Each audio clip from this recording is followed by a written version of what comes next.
I have Meniere's disease, and maybe you do too, or you think you do. On this video, I want to share a very personal journey of mine, finding out that I struggling with my hearing and then ultimately being diagnosed with Meniere's. I was stationed in 2015 in South Korea, and it was very typical for me to walk from my apartment off base to work on base. And during one of my morning walks, I went deaf completely in my left ear, and I was nervous, as one would be. There was no dizziness. There was nothing else. It was just deafness. And I walked to work, called the doc, got me scheduled for an audio exam, and I went in. My hearing was already come back, so they didn't find anything. They looked in my ear. They didn't see anything. I went through all the normal stuff that you probably have already. Except I went through mine for about 4 years without any kind of diagnosis at all. So this would keep going on. I would lose my hearing. I would make an appointment, get scheduled, be in the little box and clicking the button and everything. And they would just say, we don't know.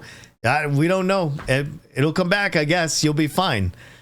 So needless to say, I was stressed out because every time that it would go out, it would just be for longer and longer and longer until ultimately it never comes back. So they sent me to local hospitals. Eventually they'd send me down to Mass General down in Boston, which is a huge hospital that basically takes care of everybody in the Northeast for anything serious. I left empty-handed. I was miserable going to Boston. The place is crowded. It's far. It's hard to park. It's just a stressful morning to go to. So I went back to the VA and I said, hey, I would like to go to Dartmouth-Hitchcock. It was my alternative option when I first saw the ENT. And they said, actually, we have something that might help you. The head of ENT at Dartmouth-Hitchcock actually retired. And a few months ago, we hired him part-time to come in. So my new doctor, Dr. Morrison, was an otologist, has many years in the field, taught people how to do ear surgeries. He was the head of Dartmouth-Hitchcock. Like literally, if you're going to get diagnosed by somebody, this is the guy. This is definitely the guy. So after several sessions with him and going back and forth and trying low sodium diets and trying to change this and that and maybe getting healthy and try some diuretics, he said, Adam, I hate to say this, but you have Meniere's. I'm fairly certain you have Meniere's. And we tracked it over the course of about 2 years, and he felt very confident in that. And then he gave me the option to go to White River Junction, VA over in Vermont, where they would look at my ear and possibly do surgery to give me some hearing back on my left side, which is basically how I got this. And in the end, it was quite a journey.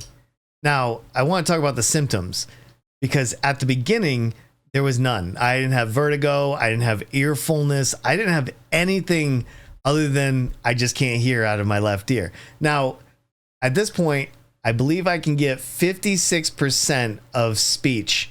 So if you're over here chatting in my ear, I'll hear and understand about half of it, maybe. But I also feel like since I've got my surgery, my hearing has declined a little bit. Not from the surgery. I just think it's the evolution of my ear burning out from Meniere's. Let's talk about that too. So my doctor told me, after a while, this will burn out. In other words, there's an end to Meniere's for most people. For me, I've had it now for about 8 years or so, and I think I'm at the tail end. Like, I'm never going to get my hearing back. It's probably damaged forever. I do have my implant, which is pretty cool, but I really miss hearing out of both ears. I did get my hearing back for one day, and I do want to mention this. In 2023, I was sitting on the couch. I had the windows open. It was May.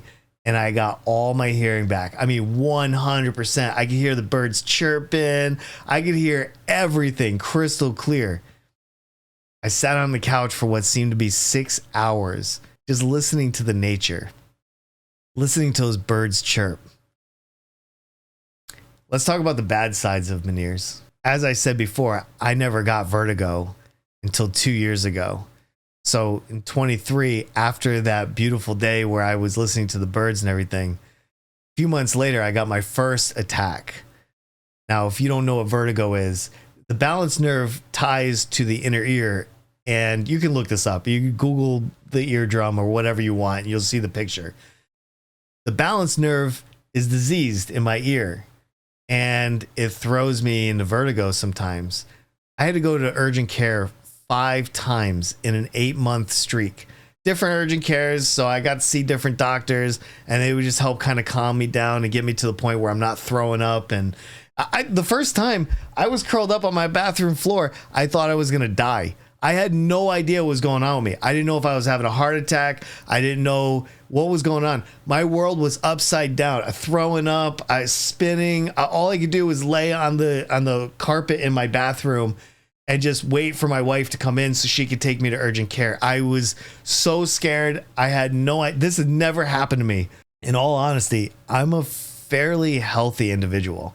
So all this is very new to me.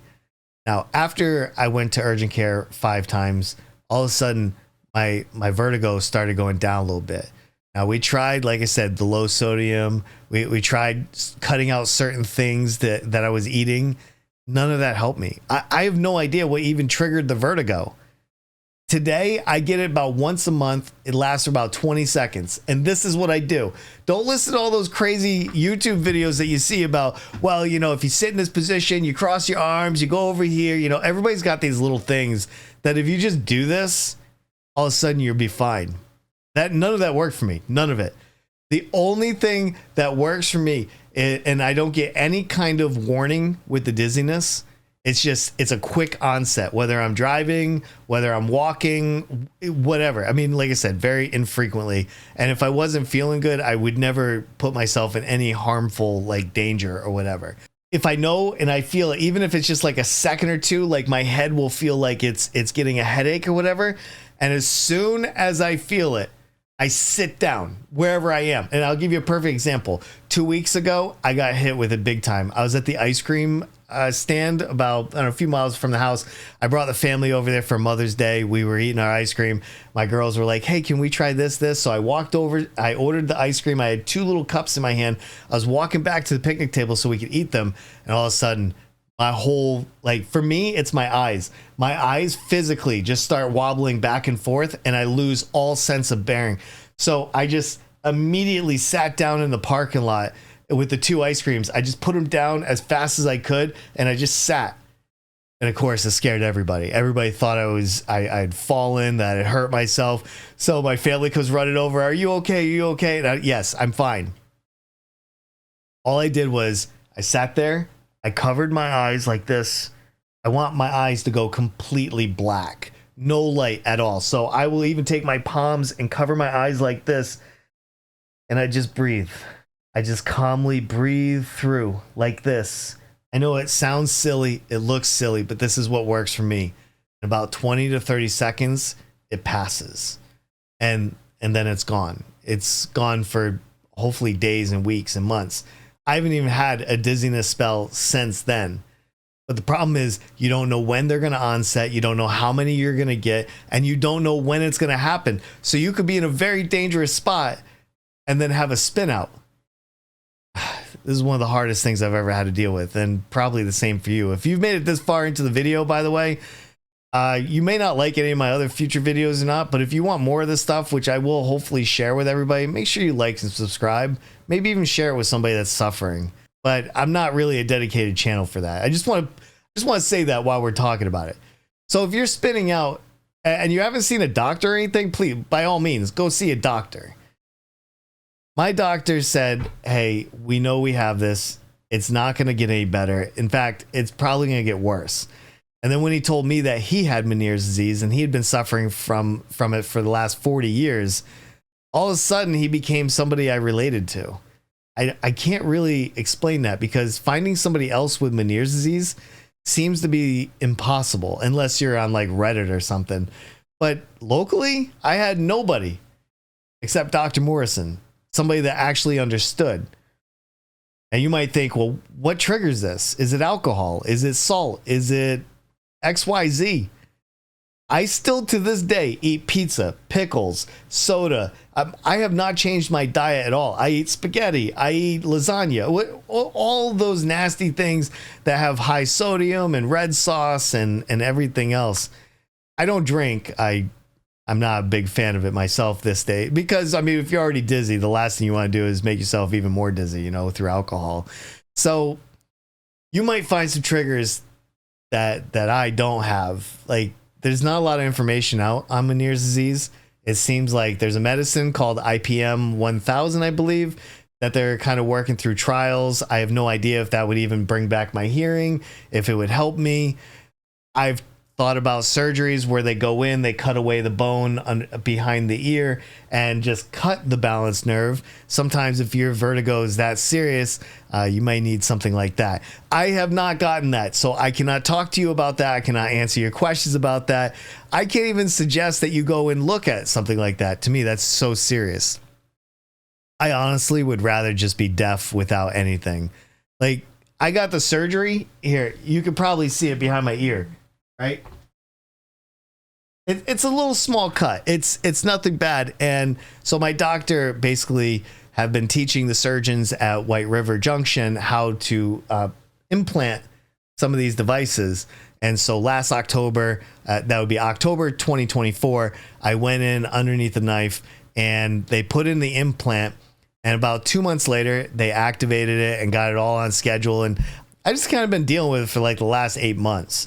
And this thing has been amazing. Again, I don't want to go into this one too much, but if you're suffering from Meniere's and your single-sided deafness is like really triggering you, like, it was really taxing going to Walmart or any other stores with my wife. And if you're in my shoes, you might know that your wife probably has a habit of walking on one side of you, and it takes time to reset that. So every time we go to Walmart, I have to ask her, honey, can you walk on this side so I can hear you? But now I don't have to, because I have this.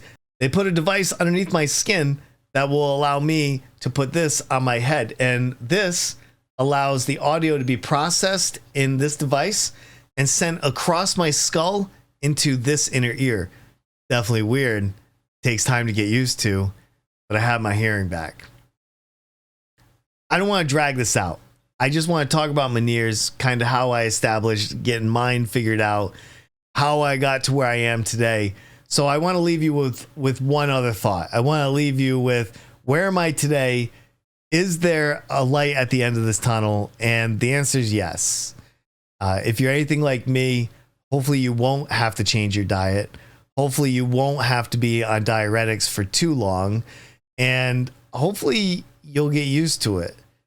That sounds awful to say, but I would say after 10 years of being deaf in my left ear, I kind of like it. That sounds weird to say. Let me explain.